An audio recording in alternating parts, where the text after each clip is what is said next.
오늘은 사무엘하 22장 말씀을 가지고 나의 부르짖음이 그 귀에 들렸도다 이런 제목으로 말씀 전하도록 하겠습니다. 한번 따라합시다. 나의 부르짖음이 그의 귀에 들렸도다. 사무엘서를 계속해서 보고 있는데요. 이제 2장, 24장까지 있으니까 이제 거의 끝나가고 있습니다. 오늘 본문은 다윗의 노래예요. 다윗이 오늘 1절 보니까 여호와께서 다윗을 모든 원수의 손과 사울의 손에서 구원하신 그날에 다윗이 이 노래의 말씀으로 여호와께 아뢰어 그랬어요. 그러니까 아마도 다윗이 사울의 그런 모든 그런 위협을 이겨내고 그가 왕으로 등극한 이후에 어떤 시점에 그가 이런 노래를 불러 하나님께 영광 돌리지 않았나 그런 생각이 드는데요. 그가 자신의 인생을 돌아보면서 내 인생이 정말 모든 것이 하나님의 은혜였다 이런 생각을 하게 되면서 이 하나님을 묵상하면서 기뻐하면서 그 하나님을 소리 높여 외치고 있는 것입니다.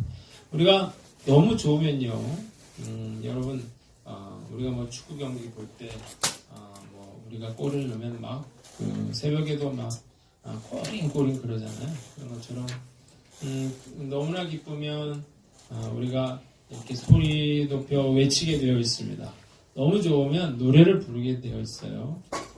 다윗이 그 노래를 이렇게 길게 그 노래를 하나님께 지어 부르고 있는 것입니다. 우리가 사무엘서를 상하를 다 봤잖아요. 이게 몇 년 동안 봤는지요. 이걸 다 봤는데 여러분들이 다윗이 얼마나 고생을 많이 했는지를 여러분들이 조금이나마 이해했다면 다윗이 얼마나 그런 많은 그런 고통과 두려움 가운데 있었는지를 여러분들이 그 과정을 보아왔다면 그가 이런 노래를 부르는 다윗의 어떤 심정을 어느 정도 이해할 수 있을 것 같아요. 오늘 이 말씀을 통해서 우리도 다윗처럼 이런 기쁨의 노래를 하나님께 올려드릴 수 있는 저와 여러분들 되시기를 주님의 이름으로 축원합니다. 자, 오늘 본문이 길지만 그 주제는 하나예요. 구원을 베풀어 주신 하나님을 찬양했다는 것입니다. 한번 따라합시다. 구원을 베풀어 주신 하나님을 찬양했다. 2절을 보니까 다윗이 여호와는 나의 반석이시오 요새시오 나를 위하여 나를 건지시는 자시오 그랬어요. 이 시편 18편에도 같은 내용이 나오는데요. 거기에는 여호와는 나의 반석이라고 말하고 요새라고 말하고 그리고 나의 피할 바위라고 말하고 방패라고 말하고 구원의 뿌리라고 말하고 나의 산성이라고 다윗은 이야기하고 있습니다. 자, 왜 이렇게 각종 다양한 그런 비유로 이런 표현으로 하나님을 묘사하고 있는가? 그가 정말 이런 요새와 같은 반석과 같은 산성과 같은 그 하나님을 그가 경험을 했기 때문이에요. 우리가 그 다윗이 당한 그런 환난들이 있잖아요. 가장 처음에 있었던 사건은 뭐예요? 다윗과 골리앗의 싸움이죠. 17살 다윗이 3m에 달하는 골리앗과 싸울 때 뭐라고 했어요? 골리앗이 내가 나를 개로 여기고 막대기를 들고 나왔다 그랬거든요. 내가 너를 죽여서 새 먹이가 되게 하겠다. 이런 상황에서 다윗이 어떻게 했어요? 하나님을 의지하고 나아가서 결국 골리앗을 물리치게 됐는데 그 이후에도 그는 생명의 그런 엄청난 그런 위협을 많이 받고 살았습니다. 그래서요 여기 5절을 보니까 사망의 물결이 나를 애우고 불의의 창수가 나를 두렵게 하였다 그랬는데요. 여기 사망의 물결이라고 하는 것은 그가 얼마나 큰 그런 생명의 위협을 느꼈는가를 보여주는 그런 말이에요. 여러분들도 어려움을 겪으셨겠지만 우리는 사실 이런 두려움을 겪어본 적은 없죠. 누가 나를 죽이려고 막 나를 쫓아오고 하는 그런 경험을 해본 적은 없잖아요. 다윗은 늘 생명의 위협을 느꼈습니다. 우리가 뭐 재정적인 어려움을 겪고 자식의 어려움을 겪고 뭐 그런 일들은 있었겠지만 정말 이런 생명의 위협을 당하는 그런 일들은 우리가 거의 없었는데요. 다윗은 얼마나 힘들었는지 사망의 울무, 이 사망의 물결이 나를 애웠다 그렇게 말을 했어요. 뭐 우리가 계속 봤으니까요. 사무엘상 21장에 제가 기억나는 것들 중에는 다윗이 이제 그 사울이 죽이려고 그러니까 요나단의 도움으로 이제 도망을 하거든요. 그래서 갈 데가 없고 배도 고프고 그러니까 어디로 가냐면 높당의 아히멜렉 제사장에게로 갑니다. 가서 왜 혼자 왔느냐 그래서 이제 적당히 둘러대죠. 그러면서 이제 내가 먹을 것을 좀 달라. 그래서 이제 성전에서 내온 떡을 주고 그리고 다 먹고 난 뒤에 무기가 있으면 좀 달라. 그래서 이제 다윗이 골리앗을 죽이고 얻은 그 칼을 이제 다윗에게 내어주게 됩니다. 그리고 이제 다윗이 떠나는데 그 자리에 도액이라고 하는 사람이 있었어요. 그리고 그가 사울에게 다 일러 바쳤습니다. 그래서 사울이 분노했어요. 그래서 이 높당의 제사장들을 찾아왔습니다. 그러면서 너희가 나를 배반했다면서 그 아히멜렉 제사장을 죽이고 그만 죽인 것이 아니라 85명의 제사장들을 학살해 버립니다. 이야기를 들었을 때 다윗이 얼마나 마음이 괴로웠을까요? 자기를 도와주었던, 자기의 거짓말을 믿었던 이 제사장만 죽은 게 아니잖아요. 제사장들의 가족들이 있잖아요. 자녀들이 있잖아요. 그들을 생각할 때 다윗이 얼마나 괴로워왔는지 우리가 조금은 상상해 볼 수 있습니다. 또 23장에는요. 10광야에 대한 이야기가 나옵니다. 사울왕이 늘 사람들을 보냈어요. 그래서 다윗을 죽이려고 했는데 다윗이 이제 10광야에 머물러 10사람들을 도와줬어요. 그런데 그들이 이제 배신을 하고 밀고를 하죠. 그래서 사울이 군사를 이끌고 다윗을 죽이러 옵니다. 다윗이 이제 도망을 하는데 할 데가 없으니까 산으로 올라가요. 근데 산으로 막 올라가는데 이 사울의 군대가 이제 그 산을 에워싸고 이제 올라가게 됩니다. 정상에까지 올라가 있는데 그런데 이제 눈에 보이는 지경까지 가까운 거리에까지 다다랐어요. 잡히면 죽는 거죠. 이런 상황에서 전령이 와서 뭐라는 거예요? 블레셋이 쳐들어왔다는 거죠. 그러면서 사울이 어떻게 해요? 블레셋과 전쟁을 하기 위해서 군사들을 이끌고 내려가는 바람에 다윗이 살아나는 그런 경험을 하게 됩니다. 지난주에 얘기했던 사무엘상 30장 아말렉 약탈 사건이 있는데요. 다윗이 너무 힘드니까 이제 블레셋 땅으로 갔거든요. 그런데 아기스 왕의 신임을 받게 되고 그리고 아기스가 이제 이스라엘과 전쟁을 할 적에 이제 다윗을 데려가게 됩니다. 꼼짝없이 자기 그런 조국과 전쟁을 해야 되는 상황에서 하나님 역사해 주셔서 다윗을 알아본 사람들이 데려가면 안 된다 그랬어요. 그래가지고 이제 돌아갔는데 시글락으로 갔더니 아말렉 군대가 쳐들어와서 다 약탈해 간 거죠. 처자식들을 다 빼앗아간 이 상황에서 그 다윗의 부하들이 돌을 들어 다윗을 죽이려고 하는 그런 상황으로 맞게 되는 것입니다.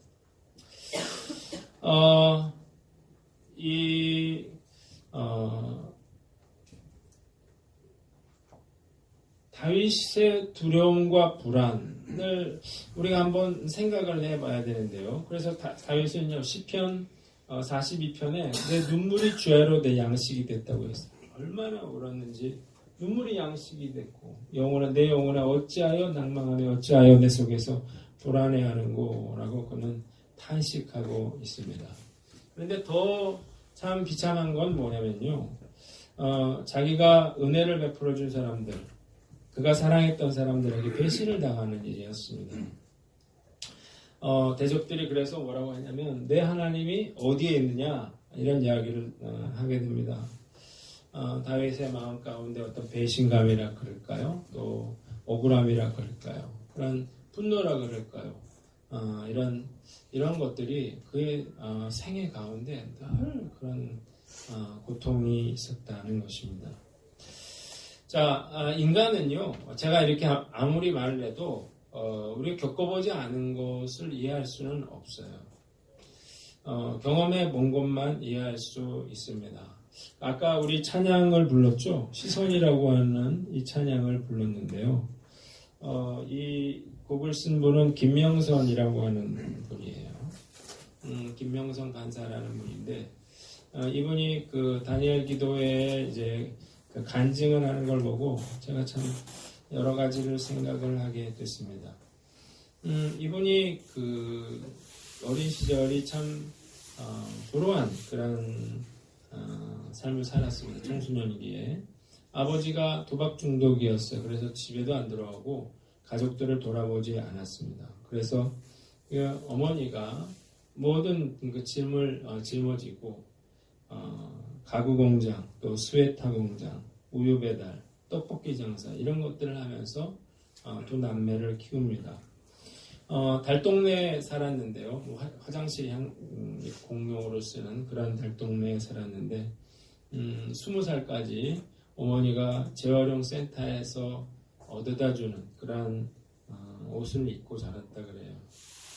탈선할 수 있는 그런 상황에서 이분을 붙잡아 준 것은 바로 교회였습니다. 지하에 있는 작은 교회, 그 교회에서 이제 달동네까지 차를 운행을 해준 거죠. 그 교회에서 열심히 신앙생활을 하고 봉사를 하면서 대학 진학을 꿈꿨어요. 공부를 곧잘 했는데 뭐 학원은 다닐 수 없고 그래서 시험을 이제 대학 이제 시험을 치르면 떨어지는 거예요. 한 번 떨어지고 두 번 떨어지고 이번이 3번 떨어졌는데 이러면서 그런 원망의 마음들 또 부끄러운 마음들 이런 게 있는 거죠. 왜 하나님 안 믿는 애들도 쉽게 대학 가는 것 같은데 왜 나는 이렇게 어려움이 있을까? 그리고 내가 하나님의 영광을 가리는 것 같은 그런 죄책감과 부끄러움이 있었던 거예요. 그런데 결국 어느 학교에 이제 입학을 하게 되고 이제 대학에 들어가서 그런 신앙 동아리 이런 데서 이제 열심히 신앙생활을 하면서 인격적으로 예수님 만나게 됩니다. 대학을 마치고 집에서는 좀 뭐 직장을 가지기를 원했지만 그 캠퍼스 선교사 자비랑 선교사가 됐어요. 그래서 예수전도단의 워십팀에 들어가서 찬양사역을 하게 됐는데 이분이 27에 한 남자를 만나서 이제 결혼을 하게 됩니다. 그녀의 동생이 이런 얘기를 했대요. 남편이 누나가 이전에 한 번도 불행한 적이 없었던 것처럼 그렇게 만들어주는 사람이라고 말할 만큼 그렇게 자상하고 또 그녀를 존귀하게 여기고 온유하고 성실한 그런 사람이었습니다. 9평의 다세대 주택에서 이제 신혼살림을 시작을 했는데 처음으로 정기적으로 남편이 가져다주는 월급을 받게 돼요. 얼마나 감사한지. 그래서 너무 감사하면서 너무 행복하게 또 아이를 낳았는데요. 그러면서 이분이 이 시선이라는 곡을 이제 썼는데 이 곡이 알려지기 시작했어요. 그래서 기독교 방송에도 나가고 뭐 콘서트에도 나가고 이러면서 사역이 확대되고 있었습니다. 남편이 기침을 하는데 기침이 낫지를 않는 거예요. 그래서 병원에 갔더니 암이라는 거죠. 간과 이런 데 다 퍼져가지고 말기 상태였습니다. 남편을 살려달라고 열심히 기도하고 부르짖었지만 9개월 만에 남편이 세상을 떠나게 됩니다. 저는 아까 인간은 경험해보지 않은 것을 이해할 수는 없다 그런 이야기를 했는데요. 저는 이분의 고통을 나는 전혀 이해하지 못한다 그렇게 말해야 될 것 같아요. 근데 처음에는 참 하나님 원망도 되고 그리고 어떻게 얻은 행복인데 그것을 빼앗기는 것에 대해서 너무나 괴로웠는데 이분이 결국 그러한 고통과 절망을 이겨내고 또 하나님을 찬양하면서 오히려 많은 사람들을 위로하고 하나님께 영광을 돌리는 그런 사역을 하고 있다고 하는 것입니다. 이분이 이런 이야기를 했어요. 우리는 고난을 피해갈 수는 없습니다. 고난이 긴 것처럼 느껴지고 너무 깊은 것처럼 느껴져도 고난이 있다고 하나님이 안 계신 것이 아니고 하나님의 손이 짧으신 것이 아니어서 여전히 주님은 나를 사랑하셔서 나와 함께 계시고 나의 삶을 돌보시는 선하신 분이십니다. 이런 고백을 했어요. 어떻게 이런 상황에서 이런 고백을 할 수 있을까요?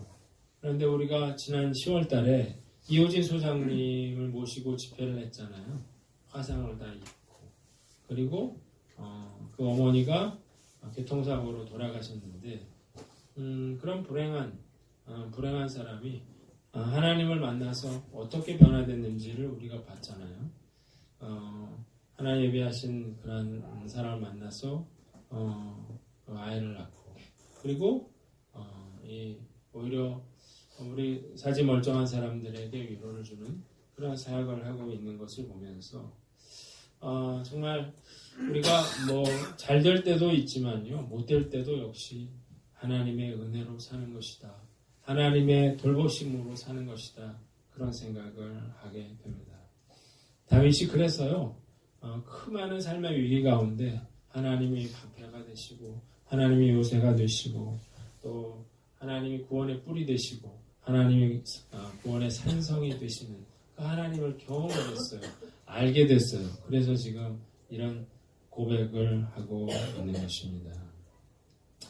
그래서 쭉 그런 얘기가 쭉 나오는 거예요. 본문에 보면 하나님의 역사들을 이렇게 우리가 표현을 하는 것입니다. 하나님의 화살을 날려서 흩으셨대요. 이런 것들은 직접 경험해보지 않고서는 이런 이야기를 할 수가 없는 거죠. 저는 이런 생각을 해봅니다. 똑같은 하나님인데요. 다윗은 이 하나님에 대해서 이렇게 고백을 하고 있습니다. 하나님이 나의 구원의 방패요, 또 나의 요새시요, 나의 반석이요, 나의 바위요, 나의 산성이라고 고백을 하고 있는데요. 과연 나는 하나님에 대해서 어느 만큼 알고 있느냐 하는 것입니다. 우리가 하나님 믿는다고 하면서 사실은 전혀 하나님을 모르고 있지는 않은지요. 하나님 믿는다고 하면서 하나님을 신뢰하지 않고 하나님 믿는다고 하면서 여전히 우리는 두려워하고 걱정하면서 염려하면서 내 힘으로 내 인생을 살아가려고 그렇게 애를 쓰고 있지는 않는지요. 자, 우리는 다윗의 이런 고백을 보면서 우리도 다윗처럼 하나님을 좀 알아가야 되지 않을까요? 정말 내 삶 속에서 하나님이 이렇게 내 삶에 역사하셨노라고 그렇게 우리가 고백할 수 있어야 되지 않을까요? 오늘 많은 사람들이 하나님에 대해서 하나님이 어떤 분인지를 이야기하고 있는데 나는 하나님에 대해서 아무것도 이야기할 것이 없는 그런 사람은 아닌지 스스로를 돌아보고 우리가 우리 삶에도 정말 살아서 역사하시고 또 구원하시고 또 우리에게 은혜를 베풀어 주시는 그 하나님을 경험하여 아는, 그래서 우리도 그 하나님을 높여드리고 외치고 또 영광 돌리는 저와 여러분들 되시기를 주님의 이름으로 축원합니다.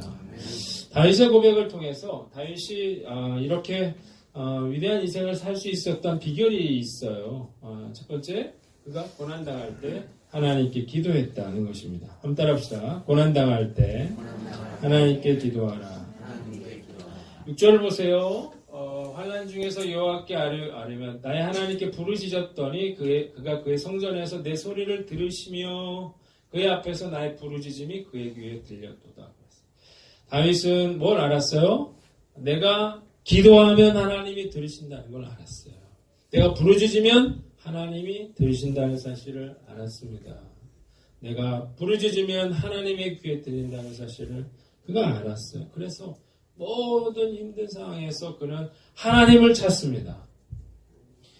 쭉 읽어보세요. 어디로 갈까요? 이걸 하나님께 물어요. 쉽게 뭐 답이 없었겠지만 늘 하나님 어떻게 할까요? 무엇을 할까요? 이렇게 다윗은 묻습니다. 그 이유는 뭐냐면 하나님이 자신의 기도를 들어주신다고 한 사실을 그가 알고 있었기 때문입니다.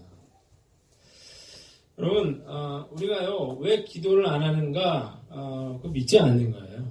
내가 하나님이 내 기도한다 하나님 들으시겠어? 응답해 주시겠어? 그런 마음이 있는 거예요. 그러니까 기도를 안 하죠.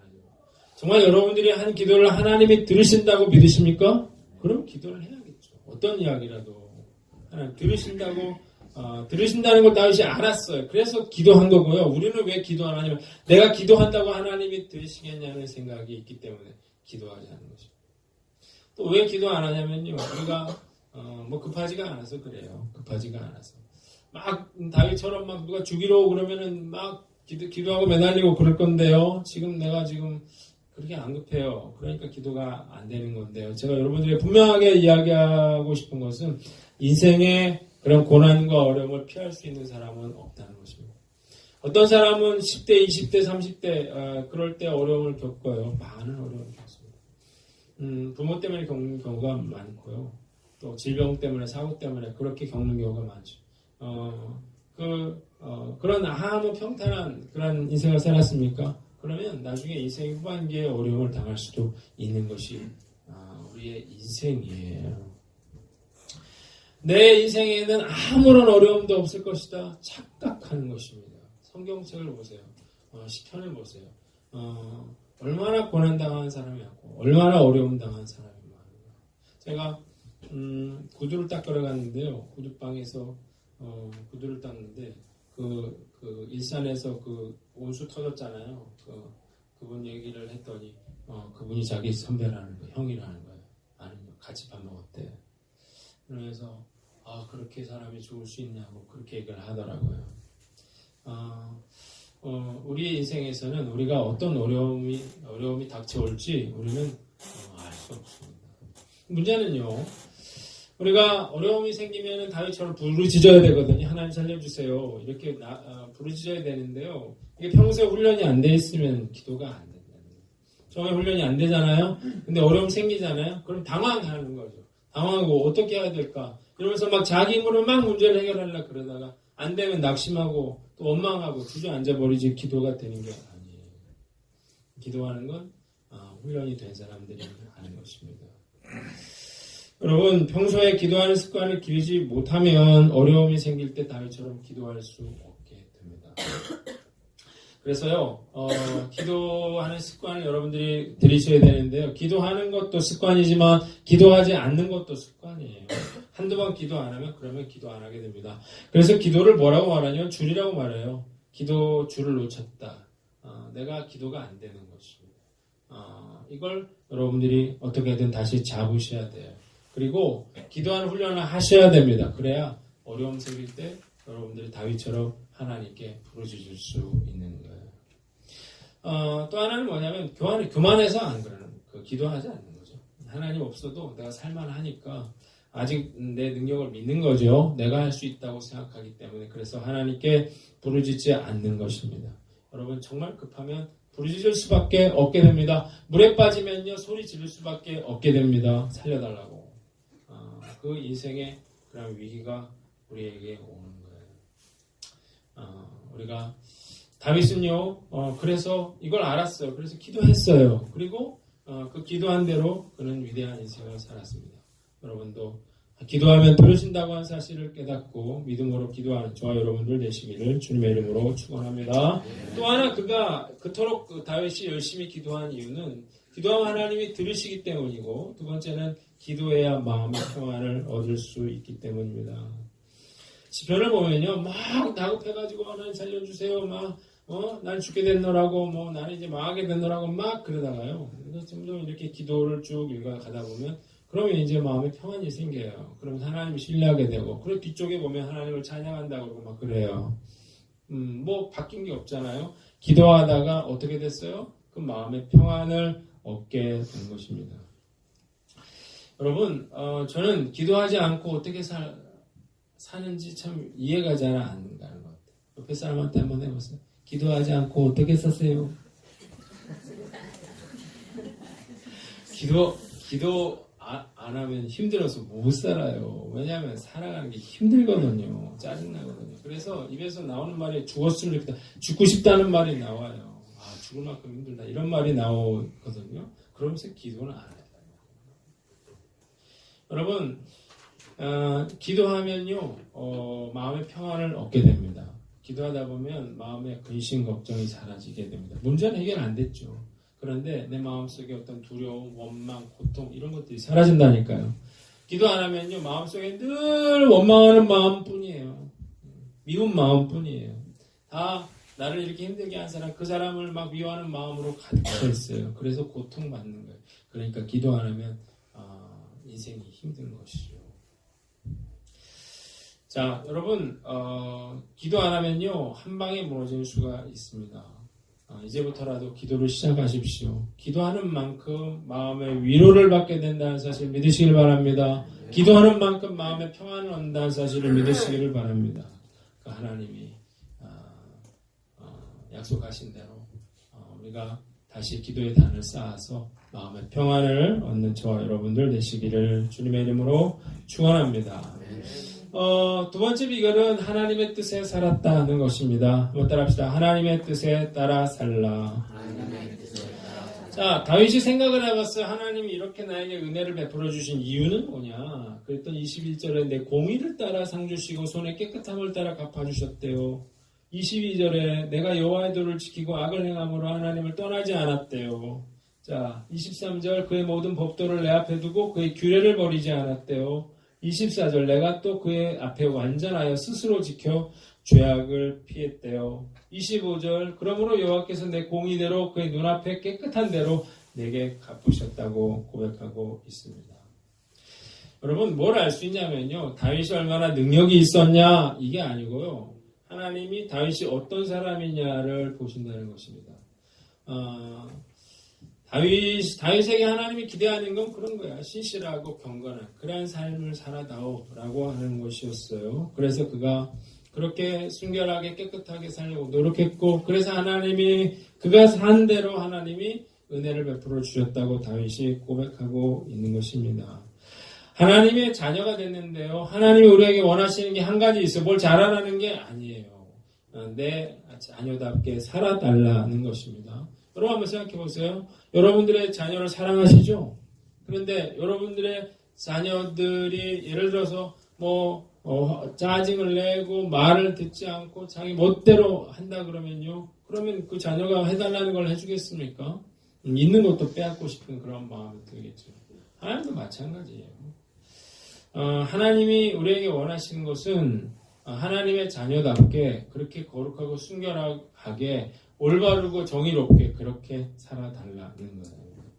다윗은 뭘 알았어요? 그가 하나님의 말씀대로 명령대로 규례대로 살 때 하나님께서 그의 삶을 축복해 주신다는 사실을 다윗은 깨달았습니다. 뿐만 아니라 다윗이 그렇게 살 때 하나님은 나를 위해서 보복하시고 민족들이 내게 복종하게 하시고 나를 원수들에게서 이끌어내시고 나를 대적하는 자 위에 나를 높이시고 강포한 자에게서 건지신다고 했어요.